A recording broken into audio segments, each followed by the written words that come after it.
twabivuze mu ntangiriro, uyu munsi turizihiza umunsi mpuzamahanga w'iyogezabutumwa ry'abana, ukaba uhuriranye n'uyu munsi mukuru turi kwizihiza Noheli y'abana, muri ibyo byishimo bya Noheli by'umucunguzi waje kubana natwe.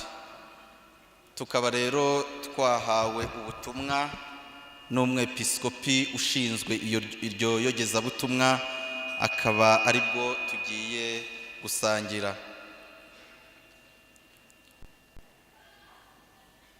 Umutwe cyangwa igitekerezo cy'ingenzi kiragira kiti: bana turangamire Kristu, soko y'amizero, ubuvandimwe n'amahoro.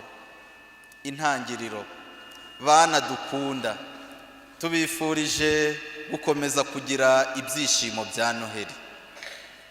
Kuri iki cyumweru duhimbaza umunsi mukuru wo kwigaragaza kwa Nyagasani, turahimbaza kandi n'umunsi mukuru w'iyogezabutumwa ry'abana.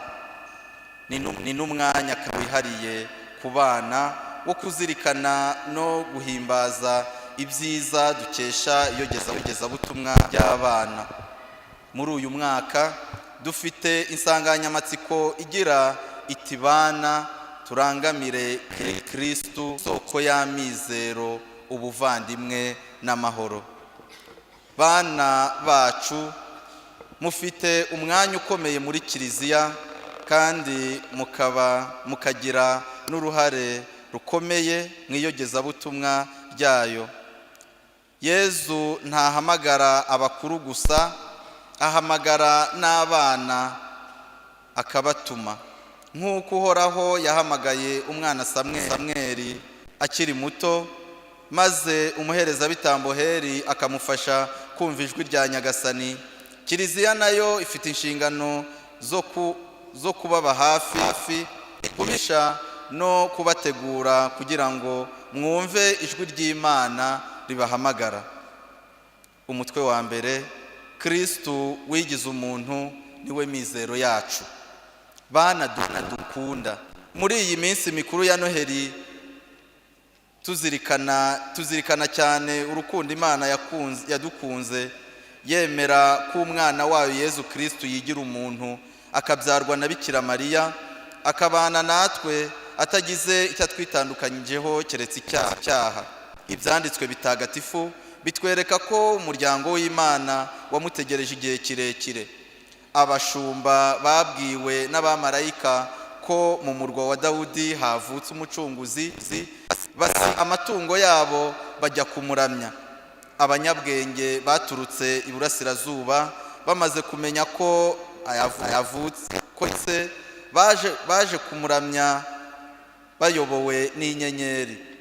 Simewoni yamwakiriye nk'agakiza ka Isirayeli, maze uko wabonaga byose byujujwe, aragira ati: Nyagasani, noneho sezerera umugaragu wawe mu mahoro nk'uko wabivuze, kuko amaso yanjye yabonye agakiza kawe wageneye imiryango yose.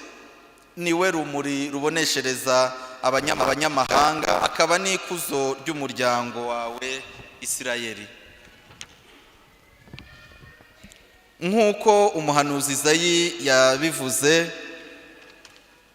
yabihanuye, Yezu nawe ubwe yabisubiyemo mu ivanjiri agira ati: Roho wa Nyagasani arantwikiriye, kuko yantoye akansiga amavuta, agira ngo ngeze inkuru nziza ku bakene, ntangariza imbohe ko zibohowe, n'impumyi ko zihumutse, n'abapfukiranwaga ko babohowe, kandi namamaze umwaka w'impuhwe za Nyagasani.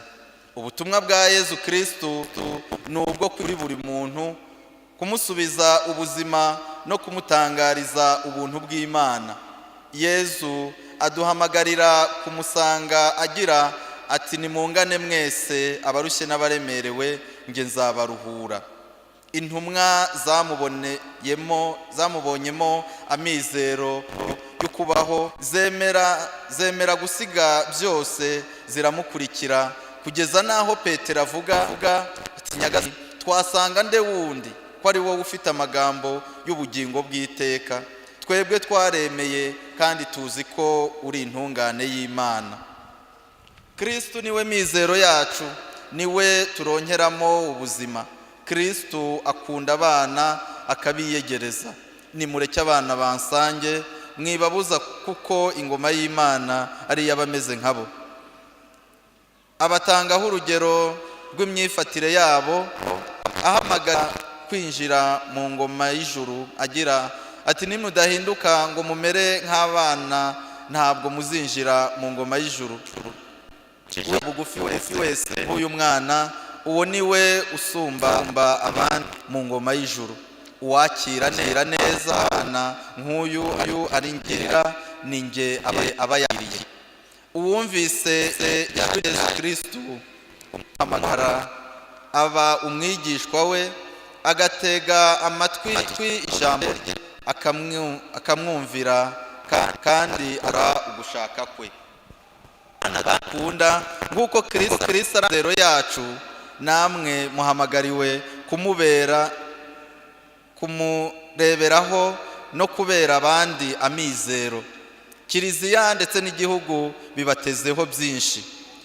Mugire ishyaka ryo kubaka ejo hazaza heza.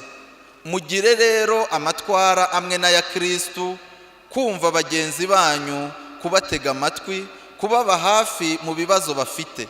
Ibyo muzabigeraho ni mumera nka Yezu, mukarangwa n'imyitwarire yamuranze. Uko Yezu yakuraga niko yungukaga ubwenge n'igihagararo, anyuze Imana n'abantu. Namwe nimukure nka Yezu rero, nicyo tubifurije kandi tubasabira. Umutwe wa 2, muri Kristo turi abavandimwe. Bana dukunda, muri Kristo turi abavandimwe. Yezu yatugaragarije ubuvandimwe nyabwo ko bushingiye ku rukundo Imana yakunze muntu ikimurema,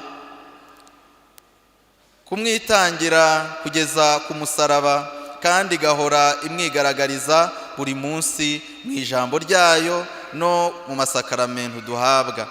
Yezu yahamirije abigishwa be isano riri hagati ye na se, agira ati nge na Data turi umwe. Ubumwe buri hagati y'Imana na Mwana, y'Imana Data n'umwana wayo Yezu Kristo, nibwo dukomoraho isano iduhuza nk'abana b'Imana, ikatugira abavandimwe. Mu buzima bwe hano ku isi, Yezu yisanishije natwe, atubera umuvandimwe byuzuye. Ndababwira ukuri, ibyo mwagiriye umwe muri abo bavandimwe banjye baciye bugufi, ni nge mwabaga mubigiriye. Yezu kandi nk'umuvandimwe wacu ntadutererana, ari kumwe natwe igihe isi izo bitandukanye, mu miryango bavukamo, ku mashuri aho mwiga no mu yandi matsinda mubarizwamo. Mube abahamya b'ubuvandimwe nyakuri mu miryango yanyu, mu gihugu cyanyu no mu isi dutuye. Umutwe wa 3, amahoro y'ukuri akomoka kuri Kristo. Bana dukunda, Kristo niwe mahoro yacu, ni nawe kandi uduha amahoro ku buryo bwuzuye, kuko aduha amahoro ye, atubwira ati mbasigiye amahoro mbahaye yanjye, sinyabahaye nk'uko isi yatanga. Kristo rero ni umwami w'amahoro. Kugira amahoro ni icyifuzo cya buri wese. Mu muco wacu wa Kinyarwanda twifurizanya amahoro ku buryo bwinshi, tugira tuti waramutse amahoro, genda amahoro, ugereye amahoro, gira amahoro. Uwo wifurije amahoro uba umwifurije guhirwa, gutunga no gutunganirwa, gutekana, kugira inshuti n'abavandimwe. Muri Kristo niho tubonera ibyo byose, ariko kandi niho tuvoma ayo mahoro kugira ngo tuyasangize abandi. Bana rero, muharanire kwakira amahoro atangwa n'Imana no kuyasakaza. amahoro ya Kristo ashingiye ku rukundo, ku mbabazi no ku bugwaneza. Mube abogezabutumwa b'amahoro, mutange amahoro nk'aya Kristo. Kuba abogezabutumwa b'amahoro bidusabira umutima mugari ufunguriye buri wese nk'uwa Yezu. Ni uguharanira ko buri wese agira imibereho myiza, kwirinda kuba nyamwigendaho, ahubwo tukarangwa no guharanira icyagirira buri wese akamaro. Umwanzuro: bana dukunda, nimurangamire Kristo, mumwigireho, ababere urugero, abatoze kuba amizero y'isi, igihugu cyacu na kiliziya yacu. Mube abavandimwe hagati yanyu, kandi mutoze n'abandi kuba abavandimwe. Mube intumwa z'amahoro, kandi muharanire gutanga amahoro nk'aya Yezu Kristo.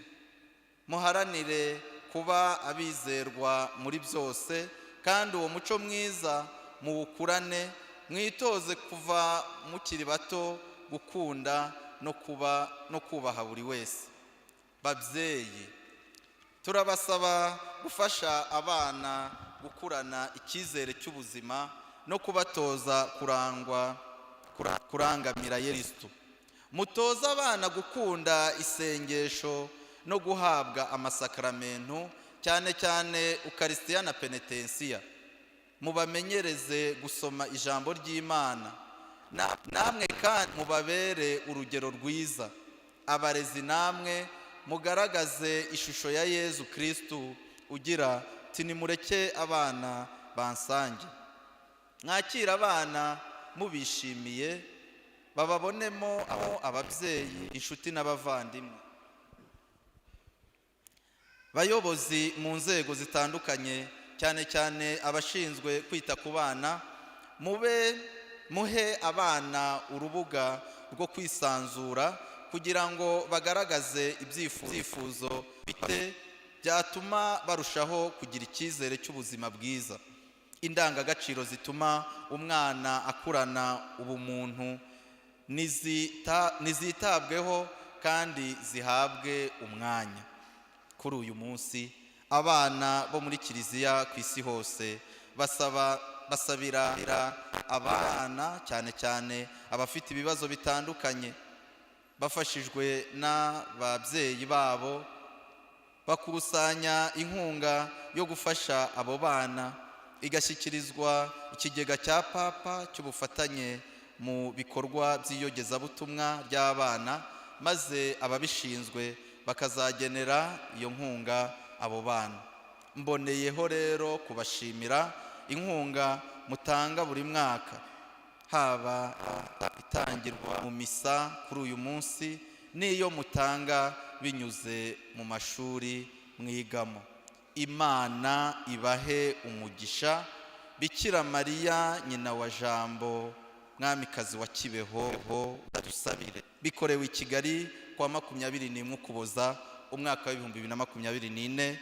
Musenyeri Yohani Mariya Vianney Twagirayezu, perezida wa komisiyo y'abepiskopi ishinzwe izabutumwa ry'abana, akaba n'umwepiskopi wa diocese ya Kibungo. Twakirane icyubahiro ubu butumwa bw'umwepiskopi.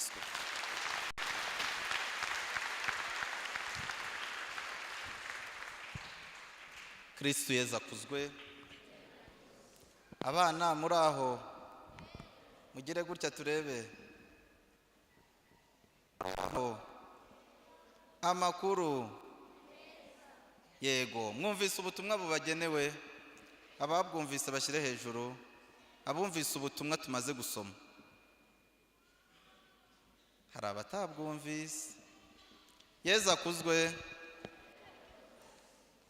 Ubutumwa rero bugenewe abana, ariko ababyeyi nibo ba mbere bazabishyira mu bikorwa, kuko uburere tubuhabwa n'ababyeyi. Ubwo rero babyeyi mube abambere mu kubaka icyizere mu bana banyu, muharanira ko bazaba abana bashimwa n'abantu, bagashimwa n'Imana. Somo matagatifu kuri iki cyumweru ari muri uwo mujyo aho ubona nyine abanyabwenge bahagurutse iyo gihera baje gusingiza no kuramya umwami. Nk'isomo rya mbere ho umuhanuzi Izayi ahanura ni mu binyejana 8 mbere y'ivuka rya Yesu, aho yavugaga ko ihanga ryari rimenyerewe ko ritafite agaciro, ihanga ryari rimenyerewe ko ritabonwamo ikintu cyiza, ari ryo rizarasirwaho urumuri. Ni Yesu wahanurwaga, ni Kristo waje kandi twakiriye. Mu ivanjiri twabonye Betelehemu ivugwa nk'umurwa utazaba ngo giseswa, ko izatanga urumuri rw'amahanga. Yesu akuzwe. Mu by'ukuri aya masomo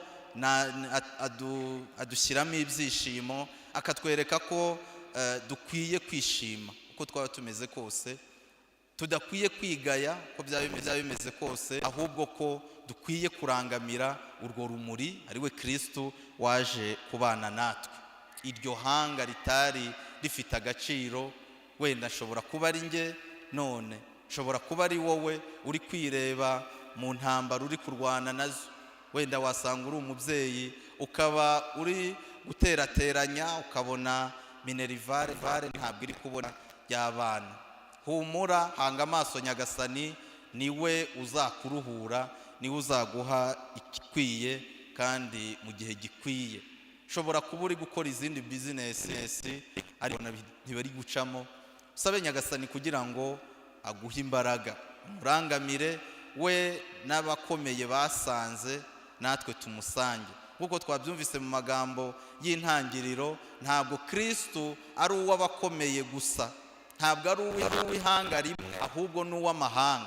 Ntabwo ari uw'abishimye, ntabwo ari uw'abababaye gusa, ntabwo ari uw'abakire, nta nubwo ari uw'abakene gusa, ahubwo Kristo ni uwa twese. Tumuhurireho nk'uko aba banyabwenge baje batavuye mu gihugu kimwe, ahubwo bahuje icyerekezo, bahuje icyifuzo cyo kuramya umwami.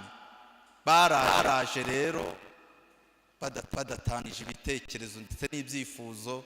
Natwe tujye hamwe, dushyire hamwe ubwo buvandimwe twumvise mu isomo rya 2 Paulo mutagatifu atubwira ubwo yandikiraga Abanyefezi.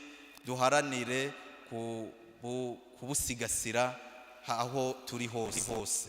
Bavandimwe Yesu yaduhaye tububyaze umusaruro, maze ubu buzima turimo koko tubeho nk'abavandimwe, tubeho nk'ababandi babasangira murage. Yesu akuzwe. Ndagira ngo rero uko twicaye ubaze uwo mwegeranye ngo ari kujya wibuka kuri umuvandimwe wanjye. Ngaho tugende.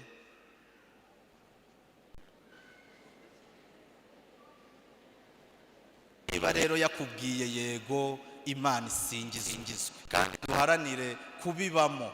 Uko twicaranye, nuraba ufite imodoka hariya hanze ukabona mutambutseho, uze gushyira ku ruhande imodoka, ubundi mushyire muteze intambwe 2 umwegeze imbere. Yesu akuzwe. Duharanira gukoresha ibyo Nyagasani yaduhaye kugira ngo ingoma ya Kristo yogere hose. Ukagira imodoka ngo uyigendemo umunsi wose, nta mugisha uyikoreyemo uwo munsi wose. Ukagire inzu ngo umare ukwezi cyangwa umwaka nta mugisha uyikoreyemo. Ntukagire ibyo kurya ngo umare umwaka nta mugisha ubikoreshejemo, ubironye. Dusabe rero Nyagasani muri igitambo cy'Ukaristiya tumurikire muri ibi byishimo bya Noheli ko ubwo buvandimwe Kristo yatuzaniye duharanire kubusigasira.